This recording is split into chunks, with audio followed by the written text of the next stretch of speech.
This particular parable is one that I have used in my preaching, particularly my retreat preaching and my parish mission preaching for a long time.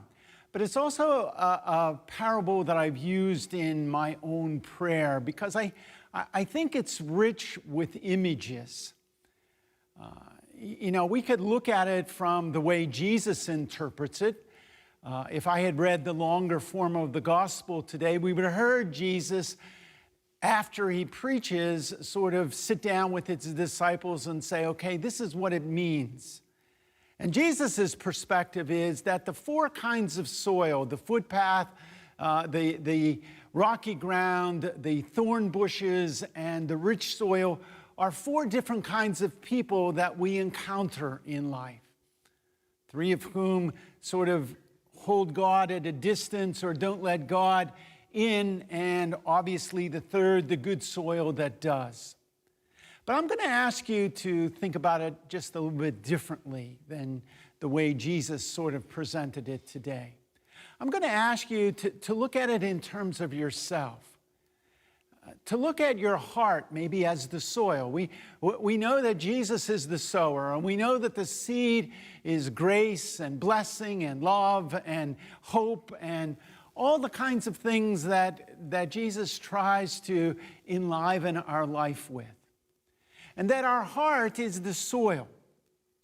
And that these four different kinds of soil can be sort of patches on our heart.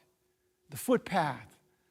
Hardness, where we've been stepped on, where we've been hurt in life. Or the rocks and the boulders, things that sort of take up space. Perhaps our sinfulness, the things that we struggle with in life.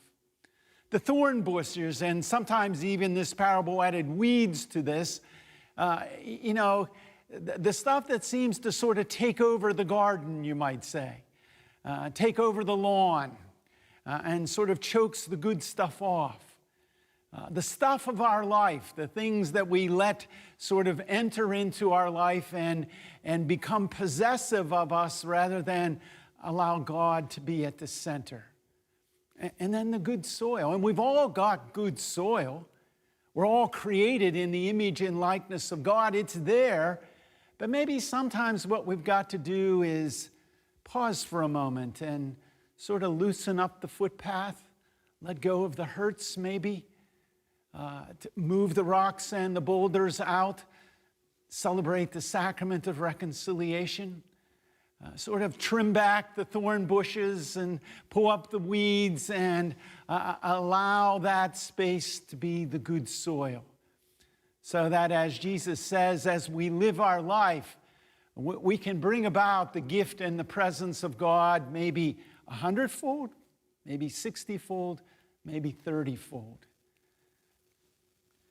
That's the gift. That's what we're asked to think about today as we journey through this summer day of life.